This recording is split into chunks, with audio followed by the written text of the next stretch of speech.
Welcome viewers. இது முக்கியமான அப்படி பார்ப்போம். நம்ம சேனலை சப்ஸ்கிரைப் பண்ணாமல் இருந்தீங்கன்னா சப்ஸ்கிரைப் பண்ணி பெல் பண்ணி கிளிக் பண்ணி வச்சோங்க. ஃப்ரீயாக ஃபுல் கைன்ஸ் வந்து கொடுத்தே ஆகும். ஃப்ரெண்ட்ஸ்க்கும் ஷேர் பண்ணுங்கள். சப்ஸ்கிரைப் பண்ணாமல் இருந்தீங்கன்னா சப்ஸ்கிரைப் பண்ணி பெல் பண்ணி கிளிக் பண்ணி வச்சோம்.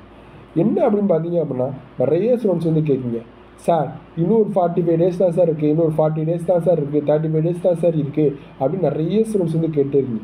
நல்லா புரிஞ்சவங்க, நீங்கள் உங்களுக்கும் 3 சப்ஜெக்ட் தான், பயாலஜி, கெமிஸ்ட்ரி, ஃபிசிக்ஸ் அப்படிங்க. நல்லா புரிஞ்சவங்க சார், பயாலஜியை பொறுத்தவரை நீங்கள் ஃபஸ்ட்டு கவர் பண்ணுங்கள். ஃபஸ்ட்டு ஒரு 15 to 20 டேஸ் வந்து நீங்கள் பயாலஜியே ஃபுல்லாக படிங்க.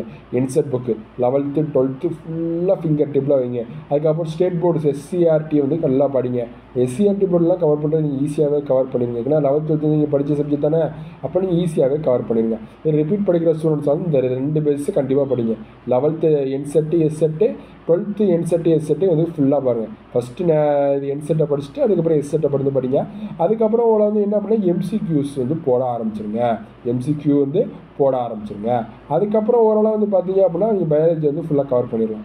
அதுக்கப்புறம் வந்து என்ன அப்படின்னு கேட்டிங்க அப்படின்னா, உங்களுக்கு வந்து கெமிஸ்ட்ரி வந்து கவர் பண்ணணும். கெமிஸ்ட்ரி வந்து கவர் பண்ணணும். கெமிஸ்ட்ரியை பொறுத்தாப்புல வந்து என்ன அப்படின்னா அதே பேஜஸ் தான்.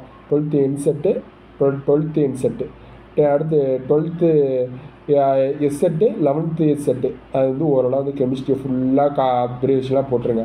நெக்ஸ்ட்டு ஒரு 15 டேஸ் வந்து அதை வந்து படிங்க. அதுக்கப்புறம் வந்து ஒரு 10 டேஸ் வந்து என்ன அப்படிங்கன்னா ஃபிசிக்ஸை வந்து ஓரளவு படிங்க. எம்சி ஸ்கூல் வந்து எல்லாமே வந்து பாருங்கள். ஏன்னா இந்த 3 பேஸில் வந்து படிங்க. பயாலஜிக்கு இம்பார்ட்டன்ஸ் வந்து கொடுங்க. எல்லாருமே வந்து புரிய மாட்டேங்குது. ஃபிசிக்ஸ் கெமிஸ்ட்ரியே கால்குலேஷன் வச்சு வச்சுட்ருக்கீங்க. பயாலஜியில் 360 மார்க் இருக்குது. 360 மார்க்கில் கண்டிப்பாக ஒரு 320 மார்க் கண்டிப்பாக போட்டுடலாம். கெமிஸ்ட்ரி ஒரு 150 மார்க்ஸ் எடுத்தீங்க அப்படின்னா, பயாலஜி வந்து ஃபிசிக்ஸ் வந்து ஒரு 120 கொஸ்டின் போடலாம். இது அசால்ட்டாக 650+ வந்து எடுக்கலாம்.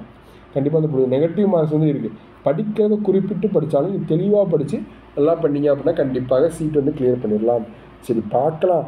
எனி அப்டேட் கிடைச்சாலும் பார்ப்போம். தேங்க்யூ. டிஸ்கிரிப்ஷனில் தெளிவாக தேங்க்ஸ்.